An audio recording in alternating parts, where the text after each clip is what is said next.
created using Powtoon.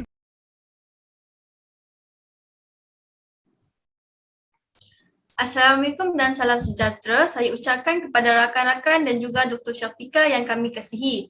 Kumpulan saya yang terdiri daripada saya, Siti Suzima, Fatin Syahidah dan juga Rina Adila. Pada hari ini, kami akan membentangkan tajuk Training and Development semasa COVID-19.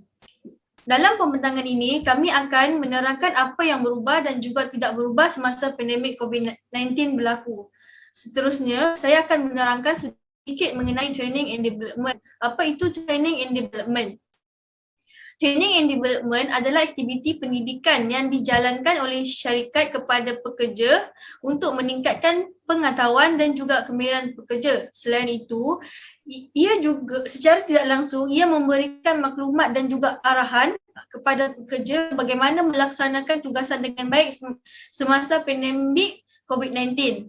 Seterusnya, saya akan serahkan pembentangan kepada rakan saya, Fatin Syahidah. Okey, baiklah. Saya Fatin Syahidah. Saya akan menerangkan mengenai apa yang berubah dan tidak berubah di dalam aktiviti training and development. Terdapat perubahan yang sama sekali tidak dijangka pada tahun 2020 sehingga kini dan sudah tentu memaksa pihak management untuk memikirkan semula bagaimana organisasi boleh melatih, membangunkan, mencipta serta mengukuhkan keupayaan pekerja apabila tidak dapat berkumpul seperti dahulu.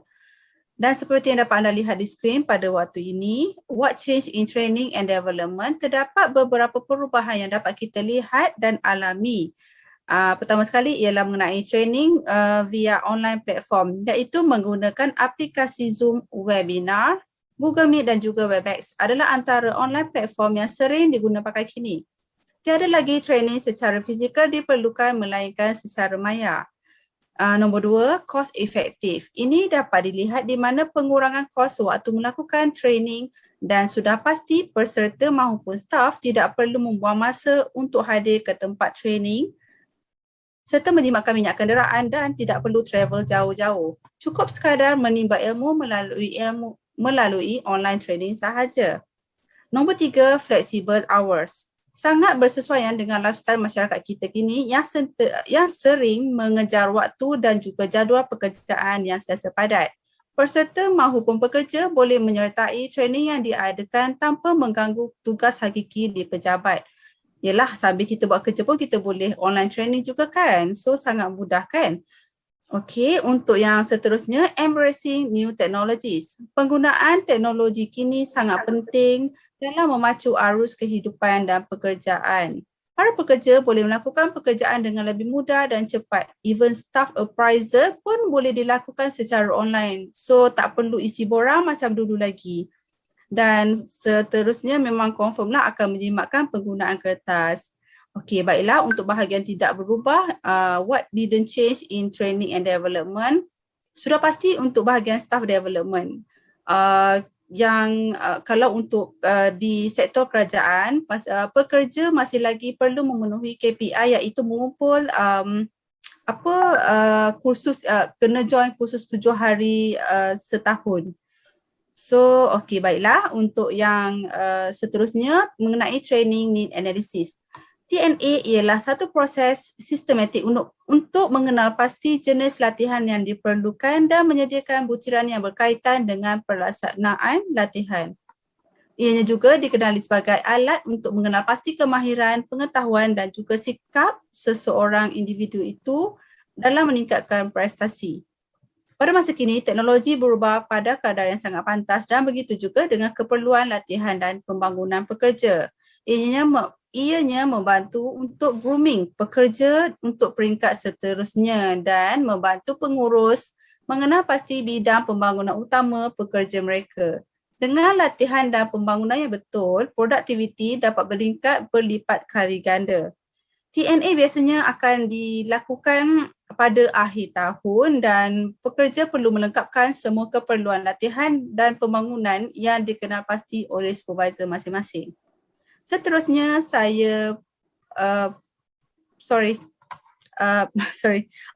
untuk training need analysis ada beberapa tools yang diperlukan. So kaedah TNA yang dipilih berdasarkan jenis pekerjaan pekerja dan analisis yang perlu dijalankan untuk memahami jurang kemahiran pekerja. So dekat skrin anda sekarang, anda dapat lihat ada training analysis tools iaitu yang diguna pakai di dalam dalam training and development. So pertama sekali antara yang teknik yang akan kita gunakan adalah direct observation. Dalam situasi kerja yang berbeza, supervisor akan memerhati gaya kerja pekerja tersebut. Dengan bantuan pemerhatian ini, pengurus dapat mendapat maklumat tentang jurang prestasi pekerja mereka, dan pemerhatian ini termasuk mengawasi metodologi teknikal yang diikuti untuk melaksana kerja, aspek fungsi pekerjaan dan juga aspek tingkah laku pekerja mereka. Ianya menyediakan maklum balas kualitatif dan juga kuantitatif mengenai prestasi semasa bekerja. So seterusnya antara teknik yang akan digunakan adalah interview. Ianya adalah perbualan secara bersemuka tentang cara pekerja melaksanakan kerja. Ianya adalah cara yang sangat berkesan untuk mengumpul maklumat tentang jurang output dengan bercakap dengan setiap pekerja ataupun pasukan. So ianya boleh jadi secara formal ataupun tidak formal, dan interview ini boleh dijalankan secara peribadi ataupun melalui secara online. Okey, antara teknik yang boleh digunakan juga adalah assessment dan juga survey. Tinjauan adalah cara yang berkesan dan mudah untuk mengenal pasti kelemahan prestasi di jabatan tertentu. So assessment ataupun survey ini direka bentuk dengan baik, diedarkan di kalangan pekerja untuk memahami keperluan latihan apa yang pekerja itu perlukan. So survey boleh terdiri daripada gabungan soalan terbuka dan soalan tertutup berserta beberapa soalan pemeringkatan dan projektif. So okeylah, terdapat juga beberapa teknik lain seperti yang dapat anda lihat di skrin anda, questionnaires, examining work dan juga dan juga cooperative analysis. Bergantung kepada management masing-masing dalam penggunaan tools tersebut. Baiklah, seterusnya saya pas pada rakan saya iaitu Rina Adila untuk menyampaikan pembentangan seterusnya. Terima kasih. Assalamualaikum, saya Rina akan menerangkan tentang POLC element in training and development during COVID-19. P sebagai planning, iaitu suatu peraturan dan guideline semasa training diadakan perlulah mengikut SOP yang ditetapkan bagi menjaga jarak setiap pelatih semasa training diadakan.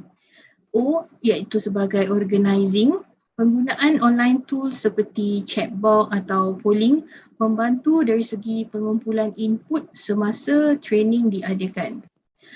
Penggunaan teknologi terkini seperti quizzes membantu pelatih terlibat secara aktif dalam training yang diadakan.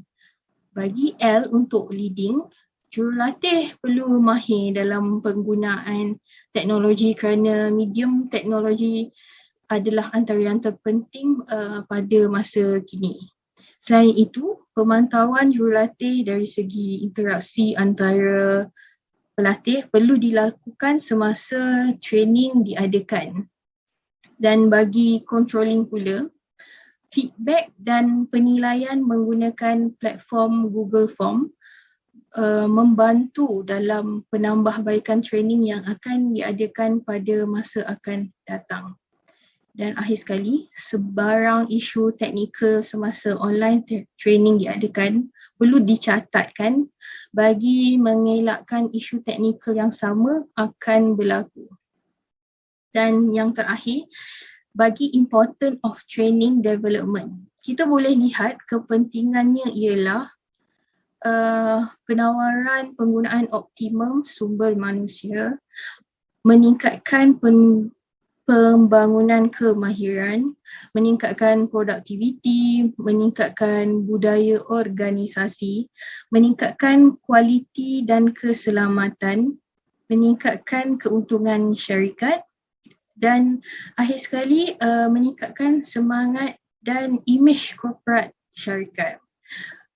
Sekian saja dari kumpulan kami. Terima kasih.